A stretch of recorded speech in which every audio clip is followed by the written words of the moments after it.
이번 뉴스 브리핑 시간에는 교회와 신앙 기사를 또 한번 보겠습니다. 기사 제목은 과연 오늘날 방언이 존재하는가? 한국 교회 최고의 주경 신학자 박윤선에게 길을 묻다라는 제하의 기사입니다. 총신대학교 박용규 교수라는 인물이 이 기사를 썼습니다. 우선 그 박윤선 목사라는 인물에 대해서 우리가 알 필요가 있죠. 이 사람은 정통 칼빈주의자이고 한국 장로교 신학의 뿌리라고 할 수 있는 그러한 인물입니다. 그래서 이제 해방 이전에서 신학을 전공했기 때문에 한국 그 장로교 역사의 한 획을 그은 인물입니다. 근데 그것을 우리가 여기서 이 시간에서 우리가 그걸 중점 살펴볼 것은 아니고 그가 방언에 대해서 기술한 입장, 교에서 받아들이는 주류의 입장이라고 볼 수가 있는데 그것이 어떻게 되어 있는지 우리가 보는 시간 되겠습니다. 기사를 전문을 읽고 논평을 하겠습니다. 기사 과연 오늘날 방언이 존재하는가? 한국 장로교회 발전에 가장 지대한 영향을 미치신 주석가 가운데 한 명이신 방언이 존재한다고 인정하셨다. 박윤선 목사님은 고신대학교와 고려신학대학원 설립, 총신대학교와 총신대 신대원 발전, 그리고 1980년부터 소천하실 때까지 합동신학대학원 대학교에서 교수를 하신 분이시다. 고신, 총신, 합신에 그분의 영향이 깊이 남아있다. 박윤선 목사님은 평양 신학교와 웨스터민스터 신학교에서 그리고 화란에서 유학을 하셨던 칼빈주의 신학자요, 주석가요, 설교자요, 교수였다. 1934년에서 36년 동안은 웨스터민스터 신학교에서 그레시엄 메이첸 박사 밑에서 수학하셨다. 돌아오셔서 평양 장로회 신학교에서 헬라어를 교수하시다 1938년 평양 장로회 신학교가 폐교된 후에 다시 미국에 유학을 가셔서 1938년에서 1940년 동안에 코넬리우스 만틸 문화에서 공부하셨다. 메이첸을 통해서 구 프린스턴 신학을, 만틸을 통해서는 화란 개혁주의를 깊이 연구하셨다. 박윤선만큼 성경을 깊이 연구한 정통 칼빈주의 장로교 신학자도 드물 것이다. 그분은 주석을 쓰시면서 성령의 은사와 역사에 대해 신학적으로, 성경적으로 깊이 있고 균형 있게 글을 쓰셨다. 때문에 늘 권위를 인정받으셨다. 평양 신학교와 웨스터민스터 신학교에서 하셨으면서 역사적 전천연설을 가장 성경적인 종말론으로 수용하셨고 칼빈주의 전통을 참 귀하게 여기셨으면서도 지속적으로 한국 장로교회를 분열시키는 칼 맥킨타이어 신근본주의 분리주의 운동을 아주 강하게 반대하셨다. 사도행전 2장 1절에서 4절을 주석하시면서 박윤선 목사님은 방언과 관련하여 두 가지 사실을 분명히 말씀하셨다. 첫째, 오늘날 방언이 존재한다. 둘째, 사도행전 2장의 방언과 고린도전서 14장의 방언은 다르다. 자, 그리고 나서 이제 그 박윤선 목사의 주장들이 쭉 전개가 되는데, 저서에 나오는 주장들이 쭉 전개가 되는데, 자, 일단 우리가 방언에 대해서 알아보기 위해서는 전환기적인 역사서라고 할 수 있는 사도행전에 대해서 우리가 올바른 입장, 그것을 알고 넘어가야 되겠죠. 이 세대주의에 대해서 무지한 사람들은 사도행전을 교리서로, 즉 교회 시대의 온전한 교리서로서 받아들입니다. 그 결과로 은사주의와 또 그에 수반된 칼빈주의 신학의 잘못된 주장들이 많은 부분들이 사도행전에서 나오는 것이요. 특히 은사주의에서 주장하는 바 방언이 성령 세례, 그 사람들이 표현이 성령 세례인데 그 성령 침례를 잘못 얘기한 것인데 어쨌든 성령 세례를 받았다는 증거가 곧 1차적인 증거가 방언이다. 이런 주장이 나오게 된 것은 결국 사도행전 2장을 그들이 이 시대 구원으로 정확한 구원으로 받아들이기 때문에 그런 것이죠. 자, 그것에 대해서는 우리가 박윤선 목사의 주장을 반박하면서 그 얘기는 할 것입니다. 그래서 이제 우리가 이제 이 앞서 본 전문에서 보면 총신대 박영규라는 교수는 그러니까 이제 이 사람 자체가 칼빈주의고 역사적 전천년주의자고 그리고 은사주의에 대해서도 일부 수용하고 일부 거부하는 그러한 이제 절충적인 입장을 취하고 있다. 그것이 현재 한국 장로교회의 대다수가 취하고 있는 입장이라고 볼 수가 있겠습니다.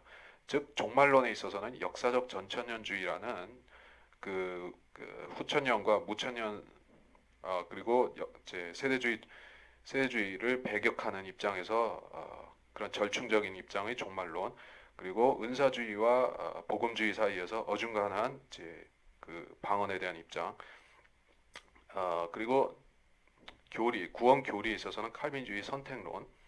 그렇게 해서 이제 총체적으로 봤을 때 그들의 교리는 혼합돼 있다.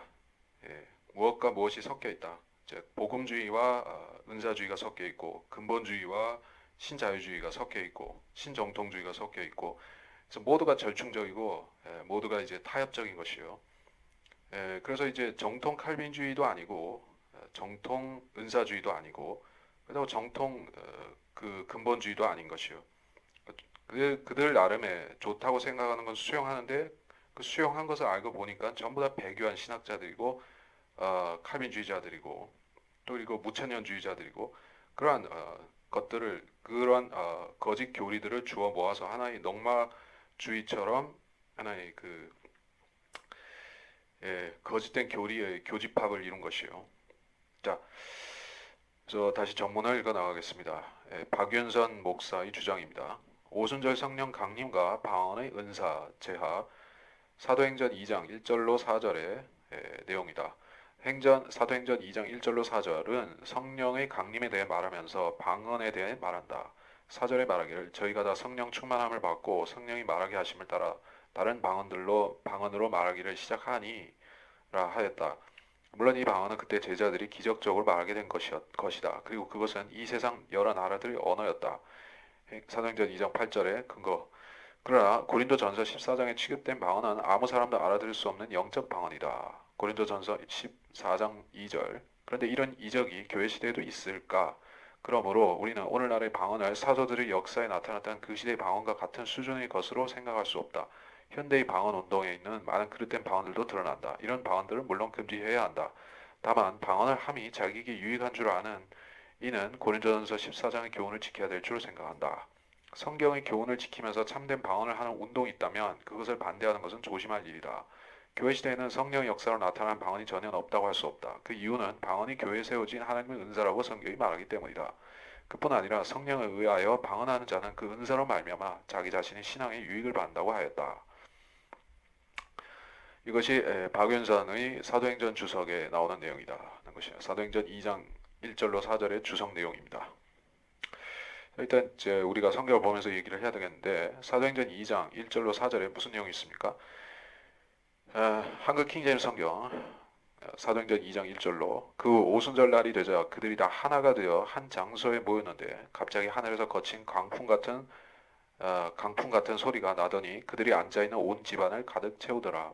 거기에 불 모양으로 갈라진 혀들이 나타나 그들 각 사람 위에 머물더니 그들 모두가 성령으로 충만하여 성령께서 그들에게 발설하게 하신 대로 다른 방언들로 말하기 시작하더라.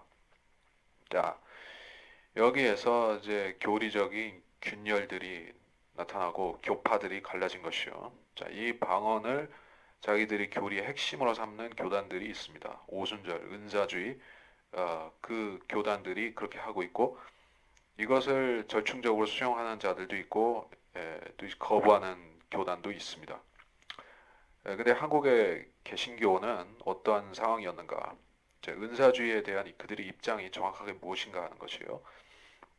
이 사람이 하는 말이 주류 신학자들, 한국 개신교, 특히 장로교를 중심으로 한 주류 신학자들의 공식 입장이라고 볼 수도 있겠습니다. 왜냐하면 그들의 신학이, 그 교수들과 박사들의 신학이 전부 다 이 박윤선이라는 목사한테서 계승되었다고 볼 수가 있기 때문에, 종말론에서부터 일반 교리에서부터 또 이제 교회에 관한 여러 가지 교리들도 다 여기서 온 것이요.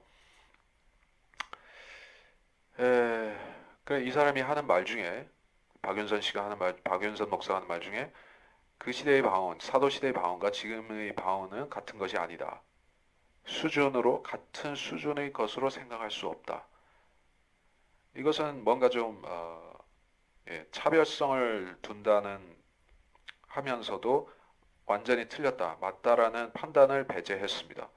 경험론적인 입장에서 보겠다라고 그렇게 간 것이요. 물론 방언은 체험의 부류에 속한 것이기는 합니다.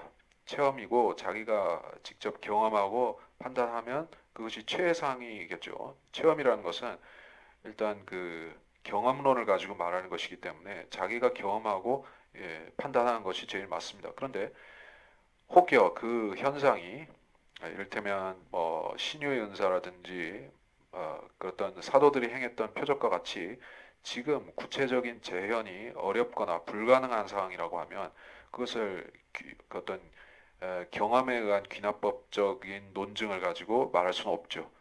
왜냐하면 체험할 수 있는 사람이 이 시대에 단 한 명도 없다고 하면 누가 그것을 규정하겠습니까?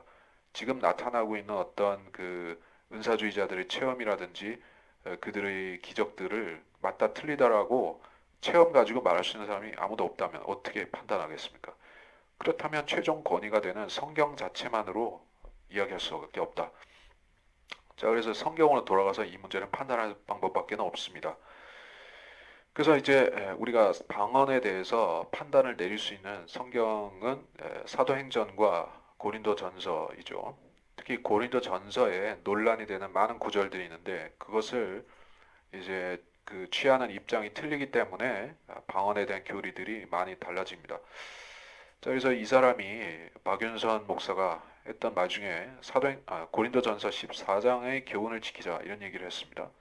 방언을 함이 자기에게 유익한 줄 알면은 그 방언에 대한 규제를 따라야 된다. 또 이거는 뭐 상식적으로 그렇습니다. 할 수 있다면 그렇다는 거예요. 고린도전서 14장에서 허공에다 말하지 말라. 알아들을 수 없는 말을 하지 말라. 뜻없는 그러한 주절거리는 식으로 방언하지 말라고 사도 바울이 분명히 얘기를 하고 있고 그것은 이제 현대 은사주의자들의 여러 가지 잘못된 방언의 행태를 우리가 적용해서 그들에게 책망할 수가 있습니다. 자, 그리고 박연선 목사가 성경의 교훈을 지키면서 참된 방언을 하는 운동이 있다면이라고 전제를 했는데 그 가정법은 틀렸죠. 참된 방언을 하는 운동이 있습니까? 그 박연선 목사가 활동하던 수십 년 전에도 없었고 지금도 없습니다. 지금은 오히려 더 악화되고 있죠. 악화 일로를 걷고 있죠.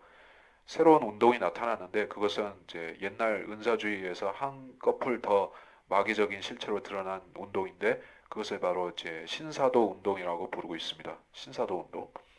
신사도 운동은 단순한 은사주의가 아니라 은사주의에다 뉴 에이지즘을 더한 것인데 그리고 이제 세대주의의 일부 요소도 차용했습니다. 그래서 많은 사람들에게 이스라엘의 회복이라든지 또 성경 요한계시록의 성취라든지 이런 부분을 흥미로운 성경의 예언 성취들을 같이 이야기를 하기 때문에 사람들이 은사주의를 더 쉽게 받아들이도록 만들고 있는 것이요. 혹은 기존의 은사주의자였던 사람들을 더욱 그 자기들의 그 노선이 옳다는 잘못된 확신을 주고 있는 것입니다. 그래서 이 박연선 목사의 짐작은 틀렸습니다. 은사주의는 더 나빠졌습니다.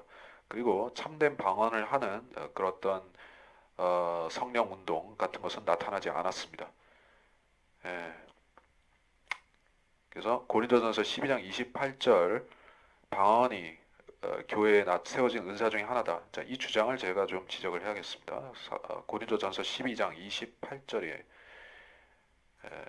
12장 28절 뭐라고 되어 있습니까? 하나님께서 교회 안에 몇을 세우셨으니 첫째 사도들이요, 둘째 선지자들이요, 셋째는 교사들이요, 그 다음은 기적들이요, 그 다음은 병 고치는 은사들이며 돕는 것과 다스리는 것과 여러 가지 방언들이라. 이렇게 교회 안에 교회를 구성하는 어떤 물리적인 또는 교리적인 요소들이 무엇이다 이렇게 규정을 하고 있습니다. 사람들이 나오고 또 은사들이 나오고 특히 방언이 나옵니다. 그래서 사람들은 그래서 이제 이 구절을 해석하는 사람들은 자 이것들이 전부 다 모든 시대의 모든 교회 즉 사도 시대부터 현재에 이르기까지 모든 교회에 동시적으로 나타나야 된다라고 믿는 사람들이 바로 은사주의자들이요 또 현재의 신사도 운동가들인 것이요. 그들의 주장은 무엇입니까? 사도들이 있었다. 그러면 지금도 사도들이 있어야 되는 것이요. 선지자들이 있었다. 이렇게 둘째는 선지자들이요 했으니까 그 선지자라는 존재들은 AD 1세기에 있었던 것과 마찬가지로 21세기에도 존재해야 한다. 교사들은 사실 뭐 지금도 있습니다. 그거는 문제가 없지만 기적들, 병 고치는 은사들, 그리고 방언들도 마찬가지다. 지금도 있어야 된다. 이 사람들의 주장이 그것이요. 예수 그리스도는 어제나 오늘이나 변함없이 동일한 분이다라는 근거 구절을 또 한 번 들이대면서 그렇기 때문에 방언들도 있다 이렇게 주장합니다. 그런데 자 고린도전서 12장 28절은 매우 세심하고 조심스럽게 해석하지 않으면 잘못된 거짓 교리로 나아가는 첩경이 되는 것이요. 특히 현대 은사주의자들이 하고 있는 방언은 이 구절에 근거해서 하고 있는 것도 아닌 것이요. 여러 가지 방언들이라고 했어요. Diversities of tongues. 영어 킹제임스 성경에서는 여러 가지 방언들이라고 했습니다. 그것은 뭐 사람이 알아듣는 방언, 못 알아듣는 방언, 외국어 방언, 아니면 랄랄라 방언, 뭐 그런 식의 여러 가지 방언들이 아니라 바로 사도행전 2장에 분명히 제시된 바 그 외국어 방언들, 그것이 여러 가지 방언들인 것이에요. 그게 문자적으로 그렇다는 얘기입니다. 근데 이것을 사도행전의 그 방언은 외국어 방언, 그리고 고린도전서에 나오는 특히 이제 고린도전서 14장 2절에 알지 못하는 방언, 이것은 그것과 사도행전 2장과 완전히 별개의 방언, 이렇게 규정을 내리고 있는 것 자체가 모순이라는 얘기예요. 성경에 그런 그 이분법의 규정을 내리지 않았습니다. 사도 바울은 그런 규정을 내린 것이 아니에요. 알아듣지 못한다고 할지라도 그것은 여전히 방언이다라는 얘기입니다. 방언 자체가 외국어이기 때문에 예, 텅이고 외국어 말이기 때문에 알아듣지 못한다고 해서 언어로서의 의미가 상실되는 것은 전혀 없습니다. 그것은 여전히 언어여야만 외국어여야만 하는 것이요. 알아듣지 못한다 할지라도 그것은 그 사람이 알아듣지 못하는 것이지 여전히 외국어라는 얘기입니다. 그렇기 때문에 임의적으로 알지 못하는 방언을 특수 방언으로 규정짓는 것은 이것은 은사주의자들도 철저히 잘못된 교리를 세운 것이고 그것을 수용한 이 장로교 측도 즉 박윤선이라든지 현재의 장로교 주류 신학자들도 완전히 헛다리 짚은 것이에요. 그런 이분법을 사도 바울이 제기한 적이 없습니다. 자, 계속 읽어보겠습니다. 이것은 제 박용규 교수의 주석입니다. 박윤선 목사님께서 오늘날도 방언이 존재한다는 사실을 인정하신 내용은 1972년 가을 신학 진함에 기고하신 오순절 운동가 선교라는 제목의 글에서도 나타난다. 박윤선 목사님은 사도행전 19장 6절의 주석에서 오늘날에도 하나님께서 필요하면 방언의 은사를 주신다는 사실을 너무도 분명하게 밝히셨다. 그래요? 무엇이 너무도 분명하게 밝혀졌는지 한번 그 사도행전 19장 6절을 짚어볼 필요가 있겠는데, 자, 이게 어떤 장면입니까? 이것은 세 번째로 성경에서 방언에 대해서 묘사하고 있는 사도행전의 기술 내용인데, 바울이 어떤 제자들에게 안수하니까 그들이 성령을 받고 방언들로 말하기 시작했다. 그런 현상을 얘기를 하고 있습니다. 어떤 제자들을 만났는데 그 제자들은 요한의 침례만을 알고 있는 제자들이었고 그 제자들은 아직 성령을 받지 못한 상태였다. 근데 요한의 제자였다는 뜻은 즉 그들이 정통 유대인이었거나 어쨌든 유대인의 혈통이었다는 얘기죠. 요한의 제자들은 전부 유대인이기 때문에 그래서 그들은 그 십자가 이전의 그러한 그 구약적인 왕국 복음만을 알고 있던 사람들이었고 이 시대의 방식으로 거듭나고 구원을 받은 상태가 아니었습니다. 그래서 그들에게 있어서 그 유대인들에게 있어서 구원이라는 것은 확실히 표적과 연관될 수밖에 없죠. 왜냐하면 구약하에 있는 유대인들은 표적을 보고 믿는 그런 백성들이고 그 법칙은 지금도 마찬가지로 유효하지만 그때도 말할 것도 없죠. 그래서 그들에게 성령이 주어졌을 때 방언을 말하는 것은 유대인들에게 보여지는 표적으로서의 의미였습니다. 그래서 이방인들이 늘상 지금의 이방인들이 주절거리는 그런 랄랄라와 같은 의미 없는 짓이 아니라 분명히 유대인들로서 구원을 받았다는 표시였습니다. 근데 박윤선 목사가 사도행전 19장 6절에서 뭐라고 했다는 거죠? 한번 읽어보겠습니다. 사도행전 19장 6절. 다 방언을 말하는 자겠느냐? 바울의 말씀은 방언 문제로 과오를 범하는 일반 교중을 상대로 한 것이니 사람마다 방언을 하는 것은 아니라는 것이다. 오늘날도 살아계신 하나님께서 필요하다면 어떤 사람에게든지 방언 은사를 주실 수 있다. 그런데 방언의 은사를 받은 자들 중에서 고린도전서 14장의 규례를 지키지 않으면서 방언하는 이가 있다면 그는 교정되어야 한다.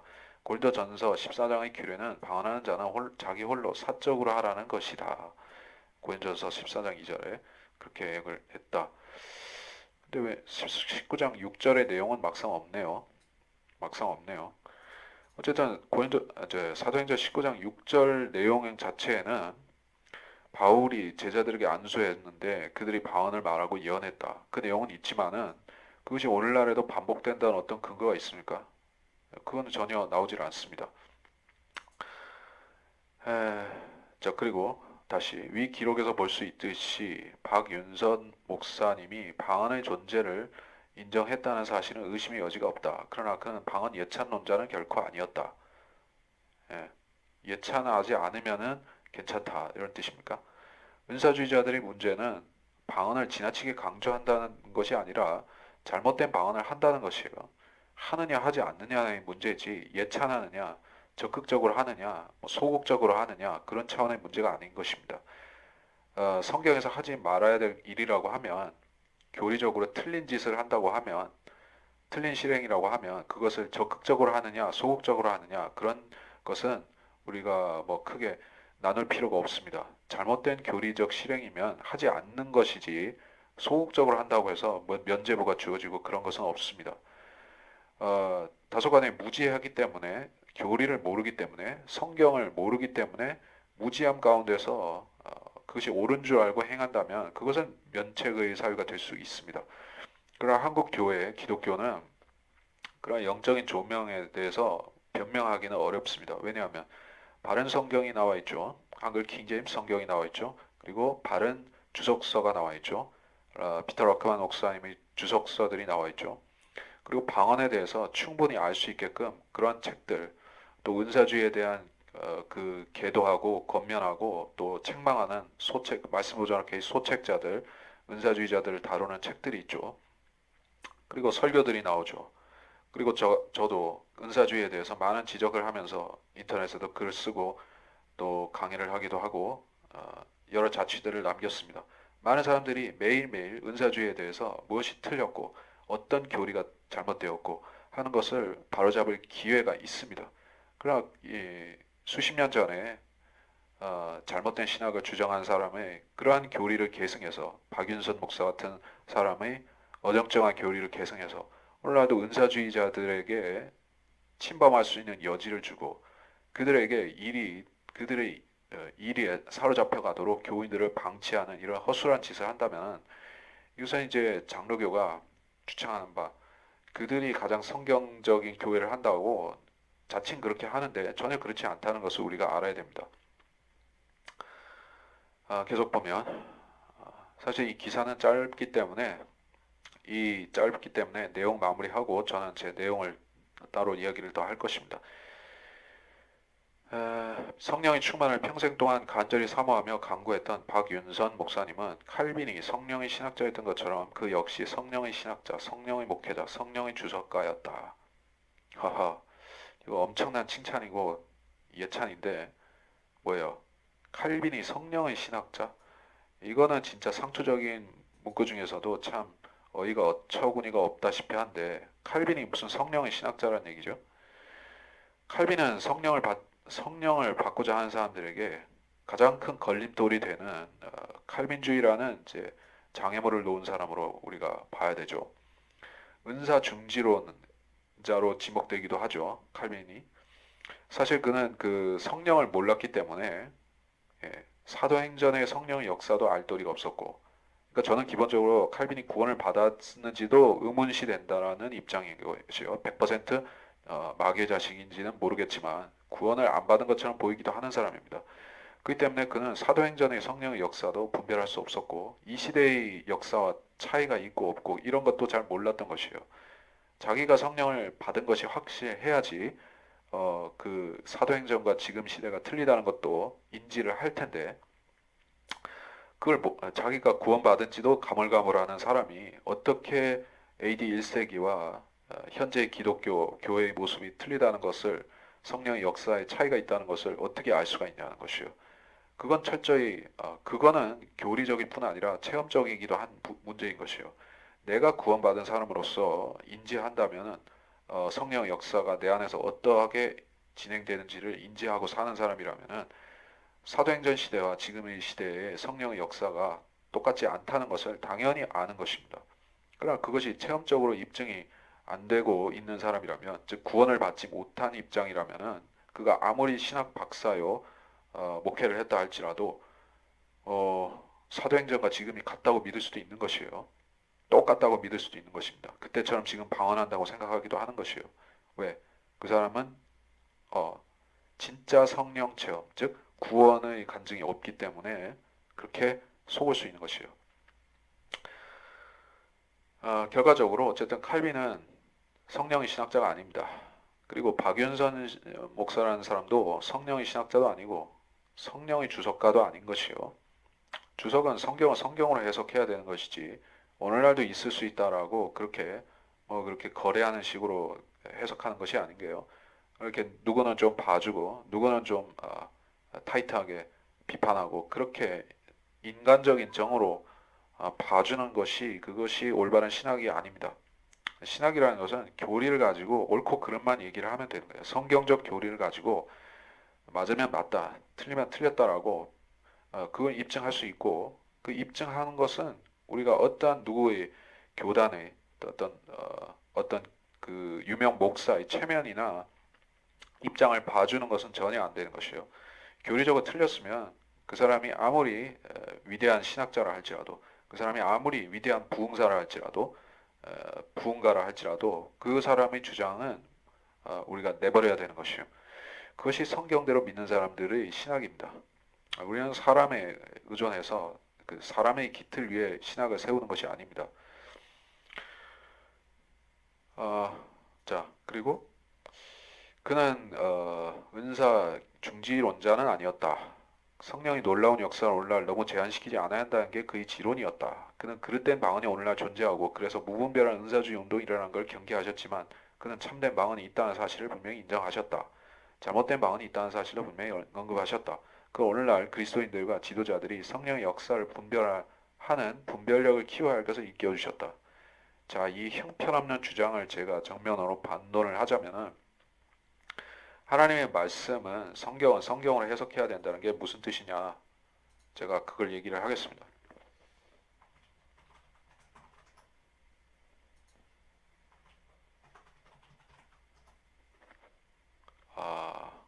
성경은 성경으로 해석한다. 제가 그 구절을 지금 찾기 어려운데,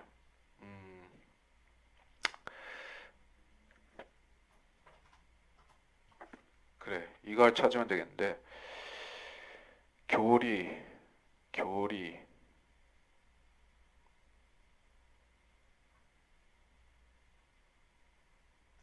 성경에서 교리라는 말씀을 우리가 주목해 봐야 됩니다. 예. 디모데후서 3장 16절, 모든 성경은 하나님의 영감으로 주어진 것으로 교리와 책망과 바로잡음과 의로 훈육하기에 유익하니. 디모데후서 4장 2절, 너는 말씀을 전파하라. 때를 얻든지 못 얻든지 항상 대비하라. 너는 모든 오래 참음과 교리로 견책하고 책망하며 권고하라. 디모데후서 4장 3절, 때가 이르리니 사람들이 건전한 교리를 견디지 못하고 그들 자신의 정욕에 따라 가려운 길을 즐겁게 해줄 선생들을 많이 두리라. 자, 여기서 말씀하고 있는, 디모데후서에서 이렇게 말씀하고 있는 교리라는 게 무엇입니까? 가령 이 교리라는 것에 들어갈 수 있는 범주가 어디까지인 것이요? 성경의 구절들과 그 구절들을 성령으로 해석한, 성경을 성경으로 해석해서 성령의 지침을 받아서 교리적으로 올바로 해석한 것이, 그것이 우리가 인정하는 교리인 것이요. 특히 그 성경 구절 자체가 교리가 되는 게 이제 금과 옥조이고, 거기서 어떤 사적인 해석을 들어가지 않고 문자적인 해석 그대로, 문자적인 의미 그대로 우리가 받아들이는 것, 그것이 성경적 교리인 것입니다. 어떤 그 사적인 해석을 한다든지 또는 뭐 상징과 은유와 풍요와 알레고리 등을 가미해서 이렇게 2차적, 3차적으로 의미를 파생시켜서 해석한다든지 그런 거 말고 그 문자적 의미 그대로 받아들여서 해석하는 것, 그게 교리입니다. 자, 그런 교리 중에서 우리한테 구원받은 크리스천에게 핵심적인 교리는 구원의 교리죠. 그리고 그 사람이 경건의 교리, 크리스찬으로서의 삶을 살아가는 데 있어서 중요한 경건의 교리, 그리고 한 가지 더 경건의 교리하고 또 밀접한 이제 재림의 교리, 종말론 교리가 있죠. 이 종말론이 올바로 정립되면 그것이 이제 그 올바른 교리가 수립이 된 것이요. 어떤 크리스찬이 올바른 교리가 수립돼 있다는 것은 즉 그 구원의 교리, 경건의 교리, 그리고 종말론의 교리가 이 세 가지가 합을 이뤄서 모두가 성경대로 믿고 있는 상태가 이제 건전한 교리인 것이요. 자, 근데 이것이 수립이 안 된 사람, 즉 칼빈주의를 믿고 있는 사람은 건전한 구원 교리에서 이탈해 있죠. 그리고 경건의 교리를 올바로 세울 수도 없죠. 왜냐하면 구원론이 틀렸기 때문에 거기서부터 빗나간 것이고, 그리고 종말론에 있어서 성경대로 예수 그리스도가 천년왕국을 세우기 오신다는 것을 믿지 않는 사람이라고 하면 무천년이나 뭐 역사적 전천년 같은 이 사이비 잘못된 종말론을 믿고 있으면 그 사람은 건전한 교리를 건질 게 하나도 없습니다. 그 사람의 생각 속에, 그 사람의 믿음 안에 어떠한 건전한 교리가 없는 상태인 것이에요. 물론 그 사람이 구원이라도 받았다고 하면 구원 받은 것뿐이죠. 그러나 교리적으로는 전혀 취할 것이 없습니다. 그래서 이 박윤선 목사가 했다고 하는 주장한다고 하는 이 내용들을 쭉 우리가 살펴봤을 적에 어떠한 성경 구절에 어떠한 그 정확한 교리적 해석이 있습니까? 없어요. 해석이 없고 어, 성경을 성경으로 올바로 해석한 것이 아니라 단지 이것입니다. 정서적인 공감대를 유도하는 그런 발언밖에 없습니다. 무슨 얘기냐면 오늘날의 은사주의자들이 뭐 무시할 수 있는 숫자가 아니다는 얘기예요. 그래서 이것은 이제 인간적인 관점에서 봤을 때 그들의 숫자를 무시할 수 없다는 얘기예요. 뭐 수십만도 아니고 지금 뭐 수억 명의 은사주의자들이 세계 도처에 있고 한국에도 뭐 진짜 엄청나게 은사주의가 많이 있는데 그 사람들 전부 다 가짜라고 해봐요. 그 사람들을 가짜라고 하면은 이 얼마나 큰 손실이냐 하는 그런 마침 실용적인 입장에서 말하는 것입니다. 그 사람들을 우리들의 편으로 끌어안으면은 이 기독교 교세 확장이라는 면에서 봤을 때 얼마만큼 큰 시너지 효과를 낼 수 있는가. 이것이 한국 개신교의 주류들이 취하고 있는 입장이라는 것입니다.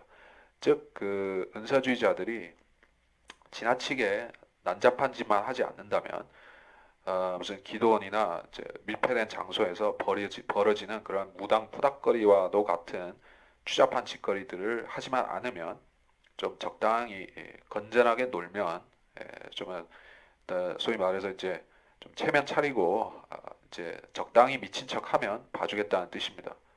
이게 옳은 입장입니까? 아니 전혀 그렇지 않죠. 교리적으로 봤을 때 어, 점잖게 위장하고 있는 어떤 사람 안에 마귀가 숨어서 점잖게 교수니 뭐 박사니 이러한 명함 뒤에 숨어서 이제 종교적인 마귀가 어떤 사람 뒤에 숨어서 거짓 교리를 퍼뜨리고 변개된 성경을 확산시킨다고 해보죠. 그러면 그 사람한테 들어있는 마귀는 좋은 마귀인 것입니까? 하얀 마귀인가요? 그리고 완전히 그 어떤 사람을 미쳐 날뛰게 하는 그야말로 광인 상태로 만들거나 어떤 뭐 마약을 하게 한다거나 그런 마귀가 들어가 있으면 그 마귀는 나쁜 마귀 그런가요? 아니죠. 마귀는 다 나쁩니다. 왜냐하면 그들은 이제 어, 어떤 사람 또 어떤 집단을 하나님의 말씀에서 이탈시키고 거짓 교리를 유포하는 것이 마귀가 하는 일입니다. 생활적인 면에서만 마귀가 아니라 정신적, 사상적, 교리적인 면에서 그 혼미함을 퍼뜨리는 것이 마귀의 일인 것이요. 그래서 마귀가 하는 일은 굉장히 넓고 다양한 것입니다. 근데 이제 마귀의 활동을 단지 육신적인 일부 현상들, 은사주의자들이 벌이는 일부 소동들과 또 그들의 푸닥거리와 그러한 그 에, 웃기는 짓거리 작태들에 제한시켜서 보면 은사주의는 참 별거 아닌 것처럼 보이죠. 그리고 그러한 그 푸닥거리에서 일부 과한 요소들만 제거하고 적당히 이제 소극적으로만 조용히 혼자서 방언하고 이런 식으로 하면 은사주의자들도 꽤 괜찮은 사람처럼 된다는 얘기예요. 자, 이것이 그 종교 면에 있어서는 실용주의, 자, 아까도 얘기했지만 실용주의가 이게 현대 기독교에서 가장 이제 환영받는 사상입니다. 서로 교리가 틀린 종파들을 하나로 연합시키는 데 있어서 이만큼 좋은 명분이 없습니다. 이제 라우디케아 교회가 어떤 식으로 지금 어, 그 자기들의 교세를 늘리는지 우리가 이제 요한계시록 3장에서 좀 보겠습니다. 요한계시록 3장 15절 내가 네 행위를 아노니 네가 차지도 아니하고 덮지도 아니하도다. 나는 네가 차든지 덮든지 하기를 원하노라. 네가 그처럼 미지근하여 차지도 아니하고 덮지도 아니하기 때문에 내가 너를 내 입에서 토해내겠노라. 자, 이 시대 교회의 가장 치명적인 문제가 바로 이제 어떤 절대적인 진리를 고수하는 대신에 상대성의 원리에 지금 매몰되어 있다는 것이요. 절대 진리를 이미 던져버린 지 오래가 되었습니다. 형식상, 명목상으로는 저희들이 성경을 믿는다고 하지만은 그 성경이 어떤 성경인지조차도 뚜렷하게 얘기를 못하는 사람들이 기독교계에서 수장들과 학자들, 브레인 역할을 하고 있는 사람들이 그런 지경에 처해 있는 것이요. 그 사람들이 판단할 근거가 없어서 그런 게 아니라 사람들의 여론과 그 동태와 선호도 이런 것을 신경을 많이 쓰기 때문에 그렇습니다. 자기가 어떻게 하면 이 그 소속된 교단이라는 곳에서 오래도록 어떤 월급 받으면서 또 목사로서의 권위를 유지하면서 있을 수 있는가 그 부분에 대해서 신경을 쓰다 보면은 이 세상에서 주류로 취급되는 것들을 쫓아가게 돼 있는 것이요. 하나님께서는 세상도 세상에 있는 것들도 사랑하지 말라라고 경고하셨음에도 세상과 세상의 기준을 쫓아서 세상이 옳다고 말하고 주류 신학에서 옳다고 말하고 이것도 옳고 저것도 옳다고 하면 그걸 받아들이는 것이요. 그래서 은사주의라는 것을 적당히 은사주의 하면 괜찮은 은사주의. 너무 지나치게 뭐 김기동이처럼 뭐 그렇게 이상한 짓 하면 또는 구원파처럼 난잡하게 하면 그거는 나쁜 은사주의. 뭐 이런 식으로 이분법을 스스로 만드는 것이요. 그건 절대로 성경의 건전한 교리에 따른 것이 아닙니다. 여러분이 이분법적으로 자기를 근거로 해서 자기 확신을 근거로 해서 이분법을 세우는 것은 틀렸습니다. 이단은 어, 컬트, 이단이라고 하는 것은 인간이 임의적으로 규정해서 이단이 되는 것이 아닙니다. 은사주의가 이단이 되는 이유는 제가 말씀을 드리겠지만 잠깐 이단이 세상에서 so-called 이단, 소위 말해서 이단이 있고 진짜 이단이 있습니다. 사도행전 24장 5절에 우리가 알고 보니 이 사람은 전염병자가 되어 세상에 있는 온 유대인 사이에 소요를 일으킨 자로서 나사렛 이단의 두목이며 자, 기독교는 원래 이단이라는 규정을 달고 시작했습니다. 그러니까 오늘날에도 이단이라고 불리면서도 성경대로 믿고 실행하는 사람들도 있습니다. 근데 진짜 이단은 무엇이냐? 이단 종파가 있는데 디도서 3장 10절에 이단 종파에 속한 사람은 한두 번 훈계한 후에 거절하라. 자, 이단을 거절해야 되는 이유가 무엇입니까? 그들이 이교도가 아니라 기독교를 자처하기 때문에 거절해야만 됩니다. 기독교를 자처하면서 성경적이지 않은 이질적인 교리를 확산시키는 사람들이 있는데 그런 이질적인 교리들을 주장하면서도 그들은 자기들이 가장 그리스도인답다고 가르치고 그런 입장을 퍼뜨립니다. 그래서 성경에서 없는 교리를 끄집어내기도 하고 있는 교리를 왜곡시켜서 과장하기도 하고 여러 가지 방법이 있습니다. 베드로후서 2장 1절 그러나 백성 가운데도 거짓 선지자들이 있었던 것처럼 너희 가운데도 거짓 교사들이 있으리라. 그들은 저주받을 이단들을 비밀리에 불러들여서 자기들을 사신 주를 부인하기까지 하며 급격한 파멸을 스스로 불러들이느니라. 저주받을 이단들 이를테면 이제 순복음, 은사주의 그것은 저주받을 이단들이라고 불러 수가 있죠. 왜냐하면 이제 성경에서 유대인을 자처하면서 거짓 유대인인 자들을 성경에서 요한계시록에서 강력하게 정죄하기 때문에 자칭 유대인들인 것입니다. 자기들이 표적을 가지고 믿는다라고 하기 때문에 그거는 유대인은 이미 자처한 것이에요. 그래서 그 자들은 원래 니콜라파인 로마 카톨릭에서 더 나온 자들이고 그들이 퍼뜨리는 교리는 성경을 왜곡하고 성경을 가지고 성경을 공격하는 교리를 퍼뜨리고 있습니다. 그래서 그 자들은 그 구원론에 있어서는 행위권을 가르치고 있고 이제 믿음의 그들의 그 생활적인 면에서는 이제 사도행전을 근거로 해서 초기 교회로 돌아가자고 말하면서 실질적으로 이 시대에 하나님께서 주신 많은 건전한 신약 교회의 실행들을 거부하고 이제 그 구약으로 돌이키려고 하는 그들의 거짓 교리입니다. 그래서 이제 저주받을 이단들은 은사주의만 있는 것은 아닙니다. 이제 이단들을 포용하는 더 저주받은 자들이 있죠. 거짓 선지자들이 있고 거짓 교사들이 있다고 했는데 베드로후서 2장 1절에서 그 자들은 저주받은 이단들을 비밀리에 불러들입니다. 예, 비밀리에 불러들인 것이요. 박윤선이라는 이 목사도 저주받을 은사주의를 비밀리에 한국 장로교 안에 불러들여서 오늘날에 이 사단을 일으켰습니다. 이 사람이 뭐 성경적인 성령 운동이 일어날 것이 아니 뭐 성경적이란 말도 안 썼지 뭐 좋은 성령 운동이 일어나서 뭐 방언을 하는 사람들이 있으면 우리는 그걸 찬동해야 된다. 이러한 시덥잖은 이 말라빠진 소리를 하고 있는데 아니 이 사람이 주된 사역을 했다고 하는 50년대에서 70년대 뭐 이런 시기 그때 은사주의가 처음 대두된 건가요? 전혀 아니죠. 이 은사주의 이 캔사스주 토페카에서 시작되었고 이제 LA 아주사 스트리트에서 시작되었던 그 은사주의는 이제 1차 대전 이전부터 이미 크게 확산이 되고 있었던 것이에요. 그래서 1950년대 이후로는 이미 시대적으로 이제 많이 이제 한물 간풍조이다시피 했던 정도인 것입니다. 그때 은사주의자들이 그 허위를 거짓을 폭로하는 많은 신학자들이 있었고 성경 주석가들이 있었어요. 1960년대, 70년대로 가면 더 말할 것도 없고 그때는 피터 와크만 목사님이 활동을 시작한 시기죠. 은사주의자들에 대해서 통렬한 비판을 가하기 시작했던 때이죠. 근데 그러한 시기에, 즉 광명한 시기에 이 박윤선이라는 사람은 은사주의에 대해서 이제 백일몽을 꾸고 있었다. 헛된 꿈을 꾸고 있었다는 것입니다. 이 사람이 조금만 이제 대내외적으로 많은 사실들을 수집해서 은사주의의 실체를 파악했더라면 아니구나 하는 것을 알았을 텐데 이 사람은 그래도 긍정적인 것은 있다라는 식으로 여지를 줬던 것입니다. 그래서 결국 그 조용기 은사주의가 한국 장로교에서 지금은 전폭 수용되다시피 해버린 게 무슨 까닭입니까? 아무도 지금은 어떤 장로교 목사도, 어떤 감리교 목사도, 또 어떤 성결교 목사도, 기타 한국 제도 개신교회의 어떤 목사나 지도자들, 교계 지도자들도 조용기를 이단이라고 한 사람은 아마 없을 겁니다. 이단성이 있다라는 말조차도 이제는 하지 않습니다.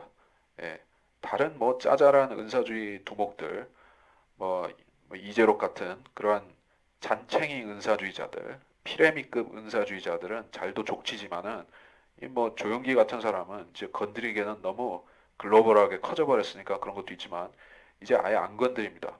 그러면서 이런 썩은 소리, 박윤선 같은 인간들이 썩은 소리를 해놓고 은사주의도 좋은 거 있고 나쁜 거 있고 이런 식으로 골라 먹자는 식의 이렇게 좋은 거 골라 먹자는 식의 이러한 기회주의 논리를 지금 갖고 와가지고 결국엔 뭐 하자는 거죠? 교회 통합하자는 거죠. 그렇죠.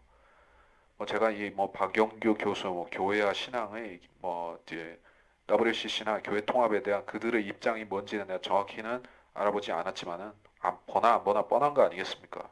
왜 은사주의자들을 그렇게 끌어안으려고 이렇게 추태를 부리겠습니까? 자기들 그 교리적으로 깊이 들어가면 그 칼빈주의하고 맞지도 않는데 왜 그렇게 맞지도 않는 거를 엮어다 붙이려고 그렇게 이렇게 추태를 벌이겠습니까? 교회 통합하려고 기독교 통합하려고 그렇게 하는 것입니다. 자, 그런 사정을 알고 보면 왜 이 사람들이 신학의 포커스를 계속 이제 교회 연합적으로 맞추고 있는지 그걸 짐작하게 되는 것입니다. 해서 이번 시간은 여기서 마치도록 하겠습니다.